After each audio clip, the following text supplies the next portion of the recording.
Okay. Yeah. Aaron will let you know. Everybody ready? Yep. The procedure right. when we weren't meeting weekly.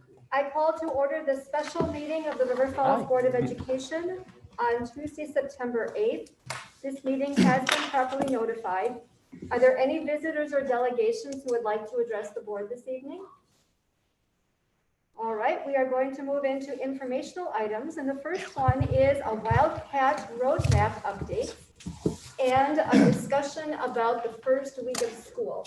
Mr. Benson. Well, again, no real substantive, no changes to the WILDCAT roadmap document itself, but thought that we would share a little good news from how last week went, with it being our first week back to school for the 2021 school year. Things went really well. Just to start the day, the buses definitely improved with our expanded walk zone, having a few less kids on the buses.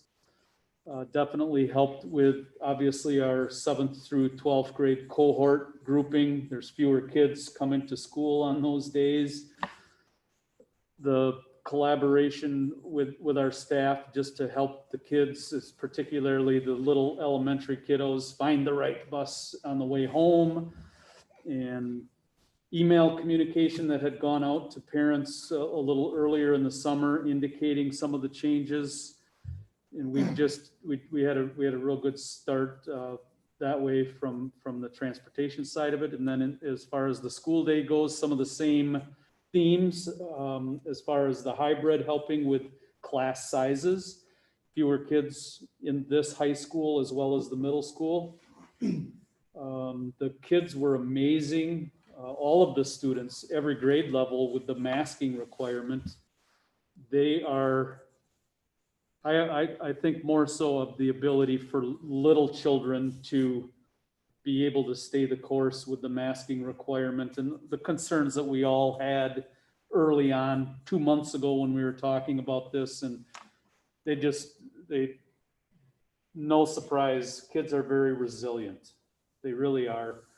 And to thank our parents, it was pretty obvious that parents had talked with their kiddos ahead of time and had practiced some of this and had talked to kids about not just the mask, but there's going to be certain things at school that are going to be a little bit different this year. Make sure you're listening closely, following directions. And we really did have a very good week as we all came back last week. So hopefully that can continue. But that's the good news report. We had a real nice week last week.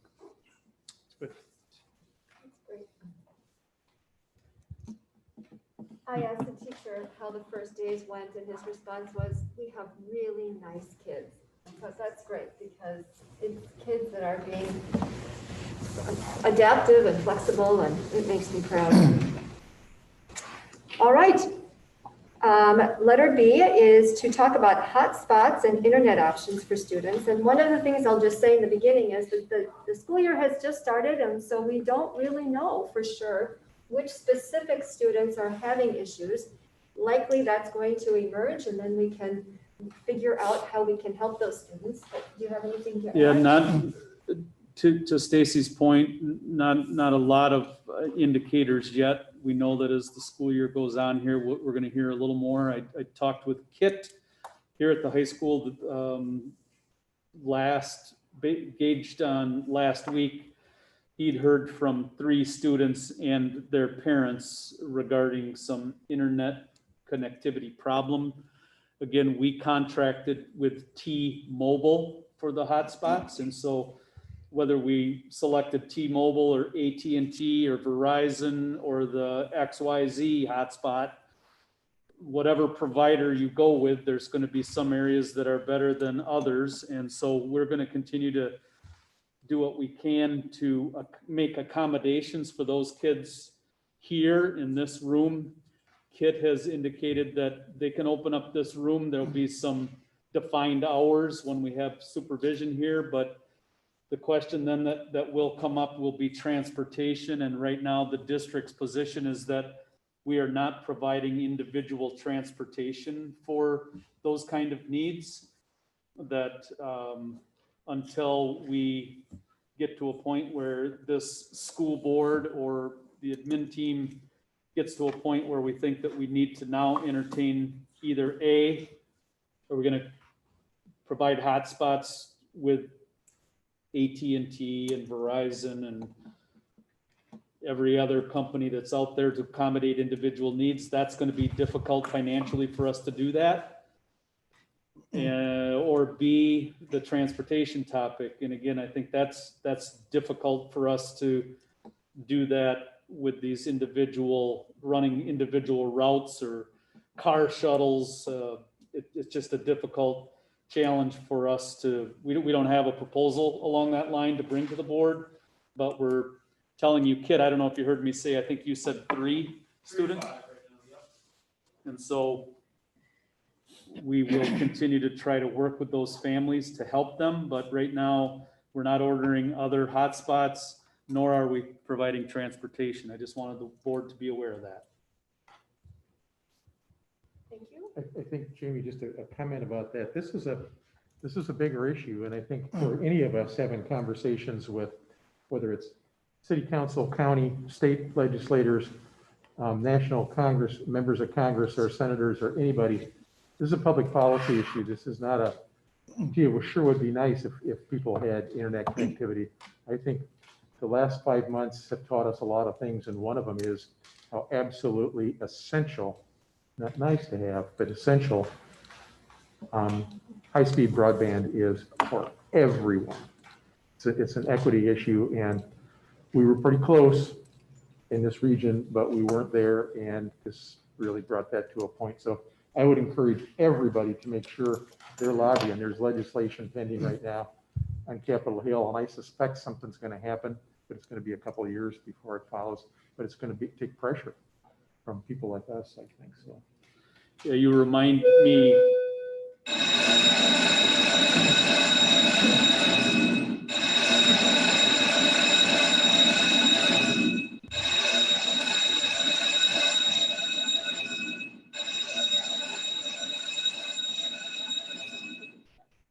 It's good to know that works.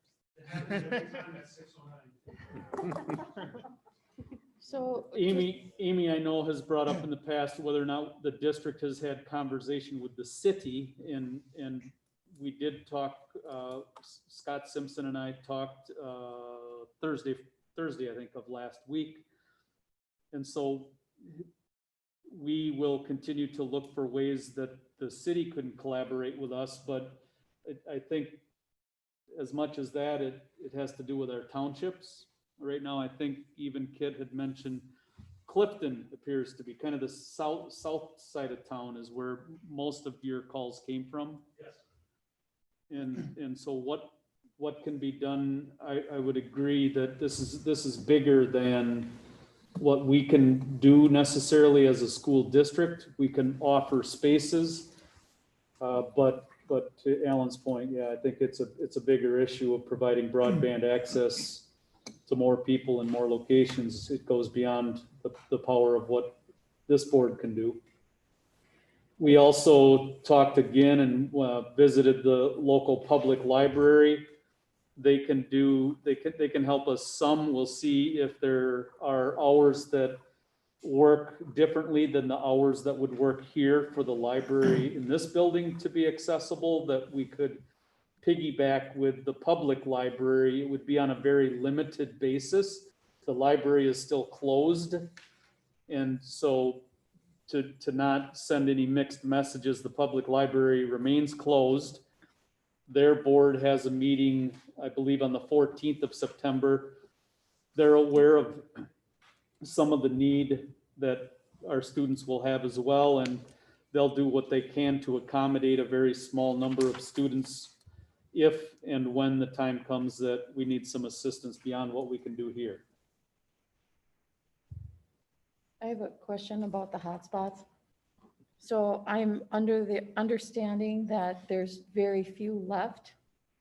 Even if we did need to order more hotspots, does anybody have any idea what the lead time would be to actually get them? I don't know that. That's obviously a fair question. I don't know. I don't know. We'll certainly check into that. We ordered, I think it was 220, identified through our building principals, identified people that they were aware of from our experience this last spring, and thought at the time that we had purchased more than enough, and we are now, as of today, we've depleted the 15 or 20 extras that we thought we had purchased. So I don't know that, but we can look into it. $20 a month, must have a 12-month contract. That's what the cost is per person, per hotspot. I think we've invested 50,000, you as a board have invested 50,000 to date on hotspots. Jamie, are the hotspots creating the connectivity that students need to get online, okay? Or is that working? That we've heard, or? Depends on where you are located, still in the River Falls School District. So again, just like you have spotty coverage with your cell phone provider, Yep. these are just team hotspots. So So in same. certain parts they work fantastic, and other parts our students aren't able to use video, but can take hard audio and an audio version of it. So it depends on the location of the family. Okay. Thank you. What's the typical expectation in terms of putting the audio and video on for a student during synchronous learning? It's not required that all students need to be in video. It's encouraged. It's nice to have the participation piece, but we know that students come from a variety of different backgrounds, and we want to make sure that all of our students feel safe and comfortable online. So it is very clearly put in at our high school level, and I believe at Moyer as well, that it is not an expectation. It's nice to have, but it's not needed to be at that particular point. Okay, so they're encouraged, but it's not a requirement. Correct. We're not going to ask a student to show their video so they can take attendance or anything, because we don't know the background of the family and other things, and we want the student to feel comfortable. Anything else on hotspots? So in some sense, we're continuing to look at options, but part of that will be driven by what exactly we find in terms of student and family need. Okay, let's go to 4C, and that's an update about the November 3rd election and the fact that we are a polling site here at the high school and a change in the calendar. So we're proposing to the board that, although not listed as an action item, we'll bring this back at another meeting if you feel it needs to be voted on. But because this building is a polling location and has been for years, we think for the safety of voters and for the safety of students in this era of COVID, we're better off to not even have the kids in the building on that Tuesday. We'll just flip-flop that onto the Wednesday and play it safe. Makes sense. So would teachers be able to be in the building if they needed to? Yes. Because then the Tuesday would become their check-in day? Yep. Teachers would be here on that day. One thing that's interesting about that day is it's a 4-day week, or a 4-day week already, because the second Monday is an in-service day. So we So would it's- run, my suggestion, and we have talked a little bit about this, which is we would run it like we're running this week, or we ran last week, where it would be Tuesday, Wednesday, Thursday, Friday. Tuesday, Wednesday, early week, Thursday, Friday, late week cohorts at the high school. So the kids wouldn't have the check-in distance learning day, just like they don't have it in this 4-day week as well. Monday is an in-service day. Is that, the only issue with that would be the Tuesday, early week kids would be 1 day shorter that week. So you could just say that the Wednesday synchronous could stay the same, right? Because Tuesday's election day. Right? Yeah. So my opinion, whatever, couldn't we just do it like we did this week? Tuesday, Wednesday are early week cohort kids. Yeah. One would be a distance Yeah, versus one's a face to face. Exactly. That's the only concern. Yeah, so as it would fall, the late week kids would have 2 face-to-face days. Early week would only have 1. So that would be one way of doing it. You could also do it on the Thursday being a synchronous day and each kid gets one face-to-face day if you wanted to do it that way. But we're just looking for some flexibility on the day itself to not have our students here on a presidential election year. Could you do the? So- Could you do it in service a different day? Yeah, on Tuesday. I mean, there's a, Do the in-service. We talked about that, we felt, at least I felt, that could be a little tricky for people who are not in school workers who have maybe planned for that day already to be a vacation day. I know vacation is crazy, it's just, there's already daycare plans, there's already, again, I know it's high school, so I understand that, but we sort of felt like switching that wasn't necessary, given that we're getting a lot more solid with distance learning day, so one distance learning day for early week group would not be a huge hurdle to overcome. And the other piece is it's 9 through 12. It won't affect the middle school because they're not a open site, so it'll really just be 9 through 12. So again, it's a district in-service day, so one of the worries is high school age students taking care of their younger siblings again at home and causing any disruptions to that. So we felt we could easily take care of that through by having the Tuesday day as an online day instead. If you switch the in-service day, you are, that's the case for. I have two comments, and the first one would be if the board agrees that we would like to be able to have that flexibility, can we just say, figure out the best way of doing this according to what your goals are? That's the first thing. The second thing I'll say is, I think it's a good idea. This is one of the things that makes it difficult to think that it's wise to have this as an ongoing polling place. Because ultimately we are an educational institution and we need to protect that at all costs. When polling starts to impact what we can do with our kids, it makes me uncomfortable. So there's no way we should not be changing it for this year, but I think we need to be keeping track of the fact that this is causing us to change our academic calendar. and I would say this year especially because there's half of the face-to-face instruction days. Now you're taking away another day. So that would be a concern of mine. So we need to stay the course this year. Obviously, we can't change it at this date, but as the board is thinking about this issue, here's an example. I mean, logistics of changing the points, it does seem logically that maybe next year we could put an in-service day on, and have that traditionally be an in-service day, that might be a little bit of a repeat spell. Mhm. We haven't really did before, so particularly why it has to be on Monday or Friday, so that's again, well, maybe the wheels turn, get the polling site cleaned up, that's a mental note we can make for 21, 22, to just, there's always an in-service day right now, and we can pop that to Tuesday, and I know it's not a big deal on a presidential year. That's a good thing to keep track of, that we can always look at that issue as a calendar.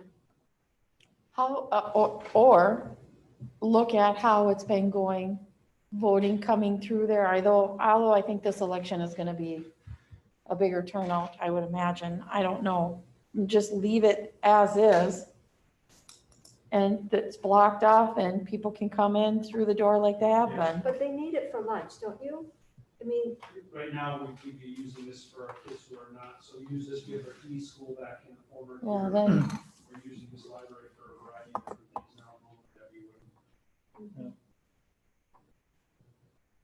we've been talking about this for a long time. and this is a big, yeah. But is there a consensus that we are fine with saying that we think that flexibility is in order here? And that we leave it to our administrators to come up with the best way of implementing it? Yeah, I have one question. I have one question. Is there, with the amount of traffic going through the school, is there any issue about cleaning or airflow or anything like that? Just with the traffic of people going through the buildings and having students in the next day? We will make sure that this area is clean. The city always offers to help with that. As far as airflow, we have maximized the amount of fresh air return at all times in our buildings. We've added better filtration units to our HVAC system as a result of COVID. And so I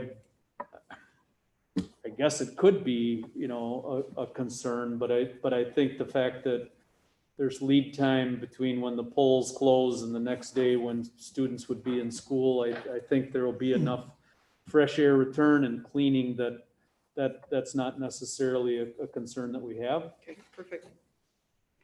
And it's only this space, right? My assumption now that the building is vacated, like in our last just short primary election, they would probably use our commons doors in our commons area instead. Where they can also socially distance more out there. That's what they did in April.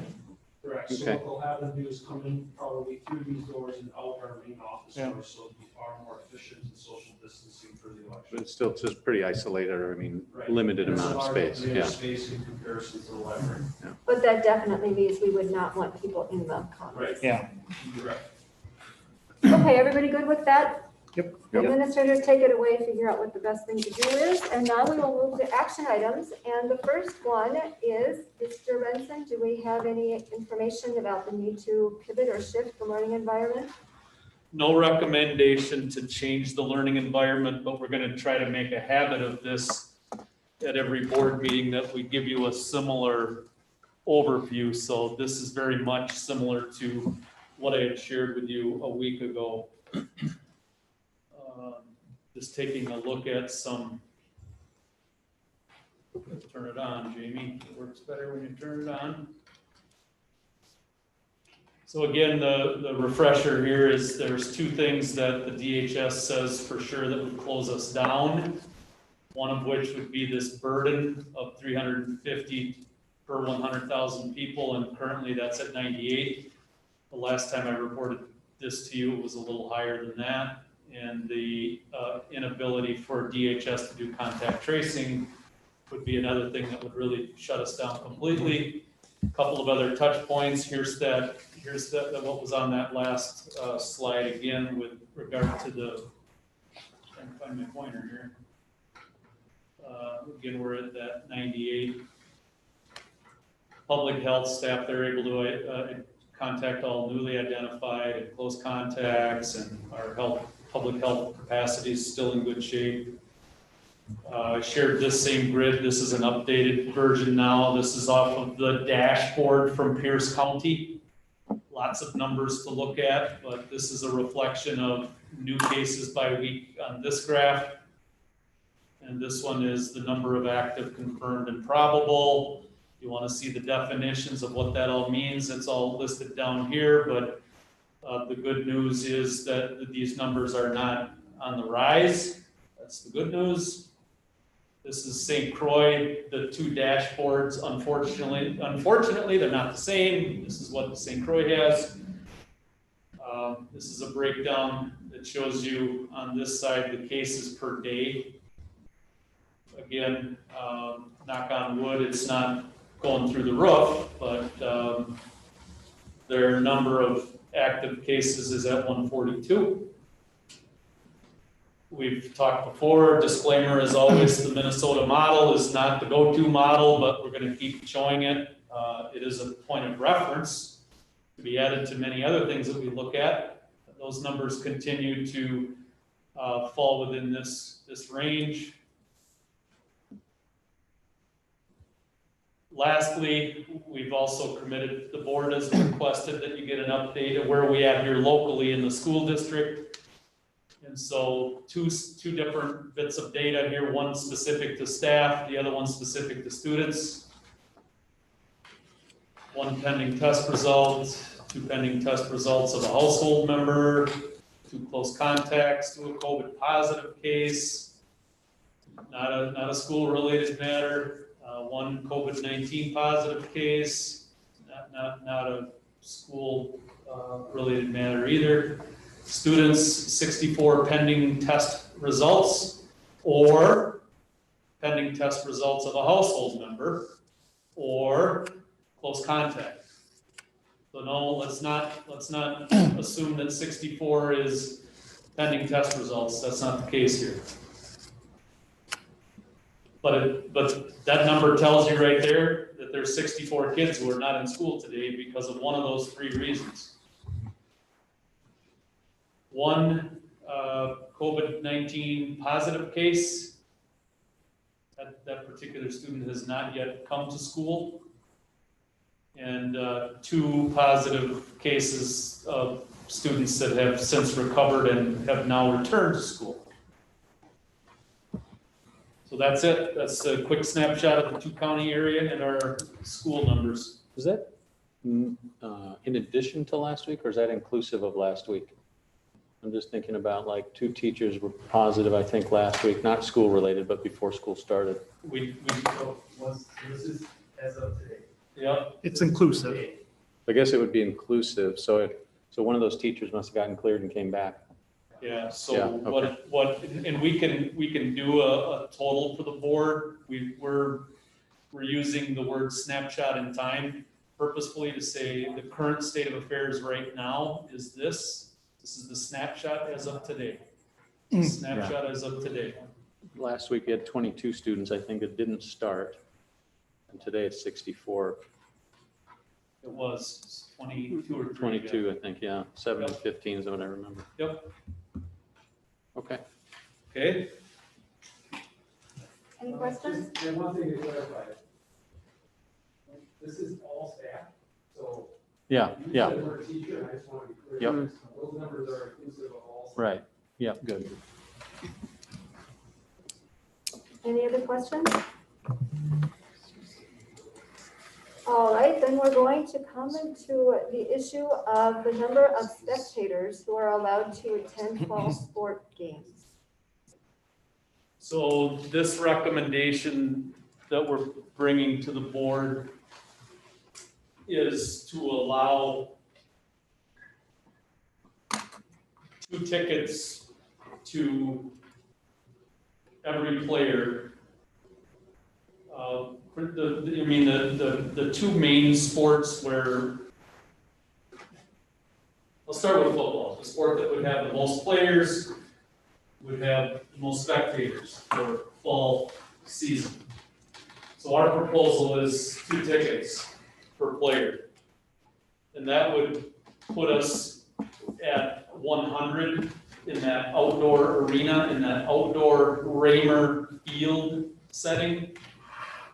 And the UWRF has said to us that you can use our facility with the proposal of no more than 100, with everybody spaced out in bleachers, and I can show you some diagrams that are included in the board book packet as to what that looks like in the bleachers. People would be no less than 113 square feet apart from each other, utilizing the space that we have. As far as indoor, next sport would be volleyball with 14 players, times 2 tickets would be 28. We wouldn't even pull out the bleachers. We would say you can stand above on the balcony. We'll have spots that people will be 20 feet away from each other. And husband and wife, spouse, they can be in the same area within 6 feet, but you're not related, you got a different X to stand on. Tennis, golf, swimming, a little different, capacity numbers wouldn't, they would be far less than that, but no students can come, no other students other than the players can come to any of these events. No visitors from outside of this community can come to these events. This is 2 tickets per player. That's what this proposal in summary says. So it could be another student if they're coming on one of those 2 tickets. Like Could- brother yeah, or sister. Could be. Brother or sister. Yep. Well, we're not advertising that, we're not encouraging that, we're saying, here's 2 tickets for your family, we're not asking them to, I'm being silly now, not to go out on eBay and sell your ticket to somebody else, that's not the idea is, there's 2 for your family. Right. They're for your family. Not every family would have 2 parents, so, but there could be definitely 2 family members who would be there, so. Could be 4. Had a conference call with AZ Schneider at 4 o'clock, got done at 5 today. Got this document this afternoon during that meeting. Forgive me for how the printing got a little cut off. I didn't have time to try to adjust the print on that. But the question of whether or not the Department of Health approves of our proposal, number one, they've definitely seen our proposal. And where the Department of Health is at is there's 3 ranges. There's the good option, the better option, and the best option. And the best option is don't have any spectators at all. You can do your best to broadcast video of these events that people could watch from home. We would fall in the middle. We would fall in the better option with this proposal. And so in talking with AZ about where does she line up with our proposal in relation to her position on this, the document speaks for her opinion. So you can see the lead-in paragraph that says, while Pierce County Public Health also does not support spectator gatherings to view sporting events, if you're gonna have spectators, here's our guidance: good, better, best. And again, we would fall in the better option, the yellow.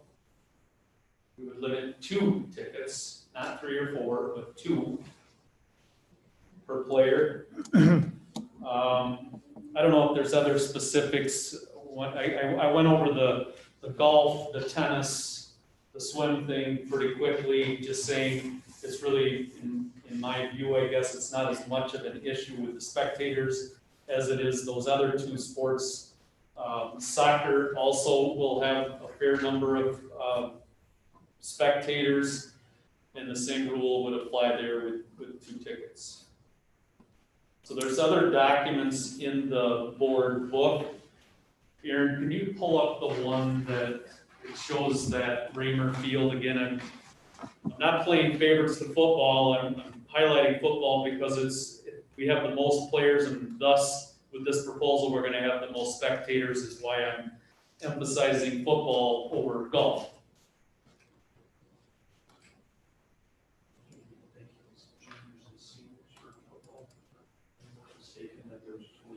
Yeah, thank you. That's a good point. With the juniors and seniors for football, we have roughly, I think it's about 43 players, and so that gets you to 86, close to 90. And then the coach has to work with X number of sophomores that in the past, football would usually bring along some freshmen and maybe some sophomores to be a part of the experience. Most of them would probably not see the playing field, but as part of being in the locker room, being on the sideline, and going through the pregame and the excitement of being a part of it. And so our coach has to limit those number of players that he would like to provide that opportunity to. So you're at about 43 players with juniors and seniors, gets you to the 86, call it 90-ish. And there will be a handful of sophomores then that would actually probably play in those games. Our coach has to go through practice before he can determine who those athletes might be. So we're still working on that, but our rule of 100 applies here. So we're gonna stay within that. This diagram shows you a topical view of Raymer Field, and the right-hand side is the bleachers, the A, B, C, D, E, F, G, H. And across the field on the visitor side, that's the letter I, not the letter H. So as tickets are distributed, this is a plan that our athletic director, Raleigh Hall, has put together. The seats would be assigned to parents ahead of time. They would get their tickets in advance, so they would know where their seat is. The numbers farther to the right, 1, 2, 3, and 4, indicate 4 exits and entries that, to keep people away from all flowing through the same entrance, their ticket would designate which entry they are to use. to try to direct the traffic flow there to avoid more of this funneling into one spot, one entry point. Same with exiting. Can you go down, slide that down a little bit, please? That's a kind of a zoom it in tighter. The little X's there show you where seats would be assigned within each section of the bleacher. It's showing you visually how spaced out they would be. And then what is that next one? I don't even remember. Oh, that's just across the field on the other bleacher, that entire section. So vastly, widely spread out. So AZ, her position on this is to say, you've got a nice plan there, you're really spacing people out. The problem is whether or not you can police it and whether people will follow the ticketed instructions. And our response to that is we are going to police it. We are very hopeful that we don't have to police it. We have a great deal of confidence and faith in our parents that they know and understand that this school board had a massive decision to make, a very difficult decision to make in even allowing these higher risk 3 sports of volleyball, football, and soccer to go on. And that this district has debated the policy of saying 0 spectators. We've debated senior-only parent spectators.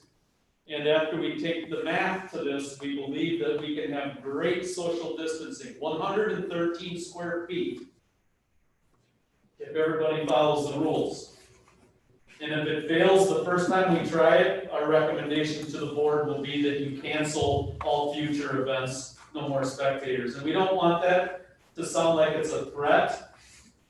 We're emphasizing that point to say, you can't make rules and then not follow the rules. You can't ask the school board to pass and approve a plan that's just a wink, wink, nod, nod, we're really not gonna follow it anyway. You can't do that. That's a bad example for kids. So if our parents wanna come and watch their children play football, which we know they do, we think this is a plan that allows that.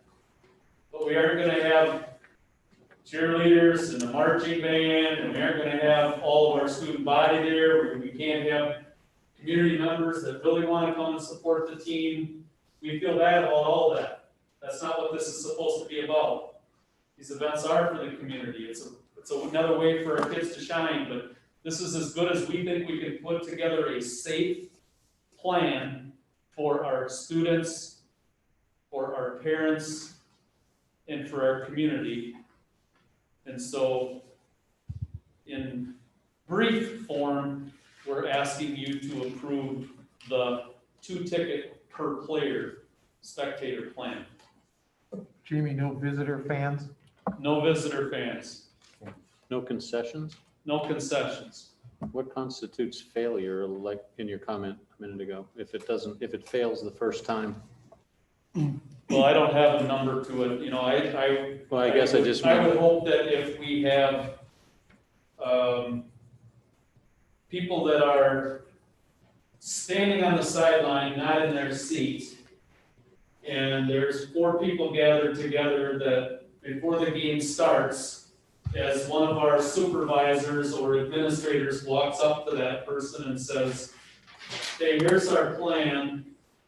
We're asking you to please comply with it. Can you please follow the rule? Can I see your ticket? And would you please go to that spot? I can help you find your seat. How many of those conversations do we need to have before we come back to you and say, cancel it? I don't know. Yeah. I don't know. that's what I wondered, yeah. But we are not giving lip service to the fact that we will have several employees at the site helping to escort people to their correct place as per their ticket. And that others that don't want to follow that can be and will be politely and respectfully asked to follow the ticket plan or leave. And the monitors will be there for the whole game, Yes. the duration, so that this needs to be enforced for the whole time. Yep, no tailgate parties, doors are not open an hour before the game. Doors are open 10, I think we might be put 15 minutes before the game. Don't stand outside and line up because the doors are locked now, just don't come here. Please, stay in your car. We'll let you know when the doors are open. And Jamie, actually, I wanted to ask about this. No marching band performances at any halftime? Correct. Well, it's kind of different than the attendance thing, but it does have to go with, I know marching band is practicing. Will they do any performances? Will they have a venue for doing performances? And if they do, will we have a similar kind of attendance thing for their performance? Yeah, we have talked about that before, and right now I can't say that on this date, here's the special event that we're doing, but I know that we all have an interest in pulling together some of those kind of opportunities for our kids. I don't know, Kid, if you have anything further to report on that. It's unclear by Mr. Jagley yet whether there'll be any competitions. It's my understanding that they might be still considering virtual competitions in one form or another, whether their entire marching band is recorded or on a live stream, because they still want to keep it fair and equitable. Because you can throw your best recording out there and call it live. Yeah. But my understanding is that they're looking at possible those alternatives still. So it's to be determined on that. We would need similar guidelines, something for that, but I would hope they would have some venue for doing. The other is, this comes back to, and I know I brought this up last time or time before, about live streaming these. And it's nice that we're doing that, but just like with our board meetings, suddenly now, because we're live streaming the board meetings, more people are coming and paying attention. And I think there's opportunity here long-term for the district to actually have more fans watching our games if we are serious about live streaming. So rather than to say, yeah, we're gonna live stream them, I think we really need to make sure, just like in a class or something else, the people are there, the technology is there, the technology is working, the technology is quality. And I think if we do that, I think there's a lot of parents and family and community members who are very interested in our activities who will really stay connected to the district. But it's gonna have to be a real serious commitment by the district to make sure that that live streaming works. And I think They're already there with. Yeah, they are. with that. that'll I mean, happen with it's, this. it's, They do a good job. it's really good. I mean, I mean, the football and Worldwide volleyball, view. yeah. Worldwide. Yeah, I actually have a comment about it, football or whatever. I think it's great that the parents can go. I'm a little, I would like to see how students could be participating in that as fans. That's part of being in school and part of the social, emotional and all that. So I just want to say that we need to kind of look at that too. And if we have to live stream it in the parking lot or whatever, that we have to figure out a way to have the student body still be involved, because that's still a part of it too. We've talked about ideas like that. It's hard for us to say parents want nice for the kids, but it's still only 100, and we usually have 200 to 300 or more in our student section. Yep. My biggest worry, frankly, is the viewing parties that are going to be occurring outside of our school. So we'll have 30 kids at somebody's house watching the football game. The difficulty with that, though, that you have as a board, is that we still have to limit our own personal liabilities related to this, is the way I'm looking at it, and it's still the individual choices of parents, students, and families, and we have to make choices that we're in control of. I can't make those choices for those students on Friday nights if they're at a place with 40 kids, but we're gonna try to discourage it, because again, our worry is those viewing parties or other things are gonna be small, small condensed and pockets of things, and we wanna continue to keep our doors open for school first. Sports are a secondary thing that come from it, so we've debated that back and forth openly and honestly about the merits of students in attendance. So has the rest of the ADs in the Big Rivers Conference and in surrounding conferences. And I think you'll see that there's probably a clear consistency with a lot of what we're trying to propose tonight, even though it's hard. Yeah, no, I mean, I agree with this, but then we have to come up with another option for the students. We can't leave the student body out of it. Right. That's what I'm So- trying to figure out what I'm doing for homecoming and other things along the way still there. And Social if, distance. if you do something like live stream it, then maybe it'll help with Right. the Yeah. private things. So what are our strategies in terms of messaging this out to families and to students to not only recognize that their compliance, their support of this plan is absolutely, completely critical to the continuation to be able to participate as a spectator, number one. But number two, once they leave the field, if they go home, go to other parties and gather, that too, we don't control that, but that too will have the potential to end sports if we have too many people getting sick or end school. How are we going to tell people that? Just I've like you been just told said. with our kids that our job is to flat out stay open and that they're the clear cause of us being able to stay open if they practice healthy practices. I think they're taking it very seriously. I hope the board members who took a tour of our building today saw that with our students. I think only time will tell with the implementation here of fall sports 10 days from now or 2 weeks from now, and with the hopes that we can continue to grow incrementally and take those small steps moving forward.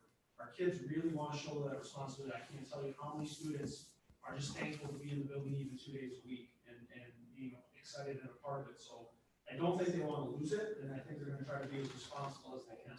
And they need parents to be showing the same amount of Very much so. responsibility that their students are. Yes. I think the coaches will play an important role at setting the expectations for the students and the students for their parents. And the tickets themselves could have a message to spectators as well as far as ground rules or this type of thing on them. So I know, I agree with you, Stacy. Maybe there could be a statement that goes, that Yep. accompanies the. It wouldn't be a bad tickets. idea to have a statement on the ticket as That expectations. By accepting these tickets, you are committing to Yep. protecting the welfare of sports, spectators, and education in this district. That's good. This is, the plan, the mapping is super organized, right? Entrances and exits are really easily laid out where people are sitting. That is as organized as it could possibly be. I love that. What about masks for spectators, Required. They're required. inside and outside? Yeah, and so this document, I won't read through all of this. This is the summary for all of our sports. And it talks in here about a question like that. Okay. What about other visitors, college coaches, people that are, Coaches only, okay? So no other guests, correct? okay? And what about when we travel, when we go on the road? We believe, I have to confirm with Raleigh again, we're trying to have this unified approach. We believe that in the Big Rivers Conference, that everybody's gonna be on board with this, no spectators from another town. I think there will be, not everybody will have the same exact plan that we do for our 2-ticket policy. There may be some variance. That's probably the only concern I have about this is that are the other schools equally as careful as we are? Otherwise, I think this is an excellent plan. I think the mapping is awesome, like Cynthia had mentioned. No locker rooms. Yep. You come, you're dressed, you play, you leave. I think it's also, and this is kind of sinking in with everybody around, but it may need to be said again, but if we get 30 kids in our district who test positive on this, that has an impact on the district. If we get 30 teachers in this district that test positive for it, in fact, fewer than that, I don't know, maybe you have a number, we have to shut down. We have to shut down. I mean, I don't know how we find that many substitutes for it. So it's, who do we go to Dave, we go, Jamie will be in the classroom teaching. But it's not just like they're missing one day. So I think this is, it's important as I sort of think through this and has been talking to people about this, that it's not just whether the students get infected, it's whether or not they bring it into the building and the teachers do, and suddenly we don't have enough teachers to teach our classes. So the safety issue is all the way around. Do you want to talk about volleyball too? Just the game summary for volleyball again is 14 players times 2 tickets is 28. They're around the balcony. The fans are, the spectator parents are around the balcony. We're not even pulling out the bleachers. It will be distance all the way around that horseshoe in a, I think I can say 20 feet away. It'll be far, far, far more than 6. I know that. I think it'll be close to 20 feet. And will there be limits on the volleyball bench also for people participating, athletes participating in that? For 14 younger kids, Yep. sophomores, and so freshmen, depends on the coach then. And I think for volleyball, some of those sports, there's a max of how many you can have on the roster. That's what this is football where you can have. Okay. So only the kids on the roster are kids that have a legitimate chance of playing on varsity, and the other kids are probably playing JV. Does that make sense? Yeah, I just know in a lot of sports that sometimes the JV kids will sit on the bench of the varsity game or that, or the sophomores or that sort of thing. 14. There you go. It's the Okay. max, yeah. 14. Okay. Coaches are gonna have to make some hard choices, but it's the era we're in. At this point, do we have a motion to accept the administration's plan for spectator attendance at fall sporting events? So moved. Second. Thank you. So Bob moved, seconded by Amy. Further discussion, questions or comments? Will this be something that we'll revisit after the first game or two to see, like we do the hybrid option for school? Yeah, That'd be a good idea. we can give a report back on that. I think under that action item C where it comes forward every time, I think this should be one of the questions we ask. Team sports, spectators, attendance. Yep. all that. Action item A. It's a good idea.